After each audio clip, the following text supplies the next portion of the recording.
we need to make sure that we're giving credit appropriately. I'm Christy Birchfield. We're working our way through the book of Daniel, learning lessons about leadership through challenging circumstances.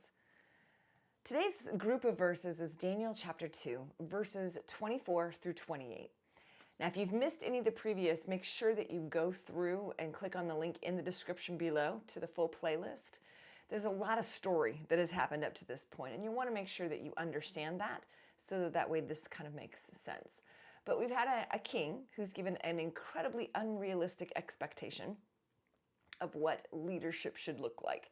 And Daniel has found himself caught in the midst of this, trying to find a way to work this out, trying to find how to make this situation happen. And God has provided a solution. God has given him the answer to the king's request. And so we see in these verses Daniel coming before the king. It's now to the place where Daniel is going to come and he's going to deliver the answer to the king. Verses 27 and first part of 28 says, Daniel replied, "No wise man, enchanter, magician, or diviner can explain to the king the mystery he is asked about. But there is a God in heaven who reveals mysteries." You know, when we start talking about leadership, we need to understand and be diligent to make sure we give proper credit to the people who provided the ideas, the work, the know-how, whatever it is. I've been part of a lot of different organizations, and I've worked under a lot of different kinds of leaders, and I've seen several leaders who just take credit for the things other people do.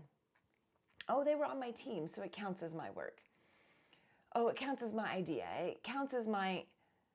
And for whatever, they start saying, oh, well, you know, I had a hand in that. I had a part in that. Instead of giving credit where credit was due. Daniel was in an impressive situation. He had spent time in prayer. God had provided him an answer and the response that was needed. And he could have gone to the king and said, I have the answer. It's me. I got it.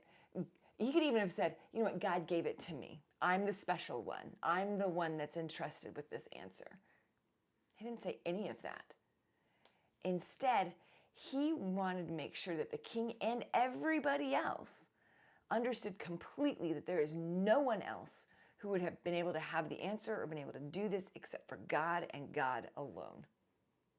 Only God would have been able to work and move in the way that he did. Only God was going to be able to give the answer to the king's incredibly challenging, difficult question. Daniel didn't try to take the credit.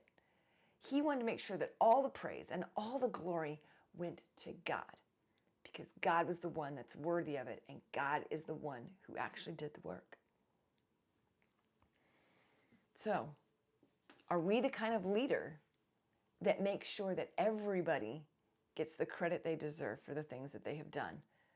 Do we give credit to God for the things that he has done? Or are we trying to take credit for ourselves for certain things that maybe we didn't really earn in the first place? Some things to think about today. Make sure you continue to join us and we'll work our way through this book. Thanks.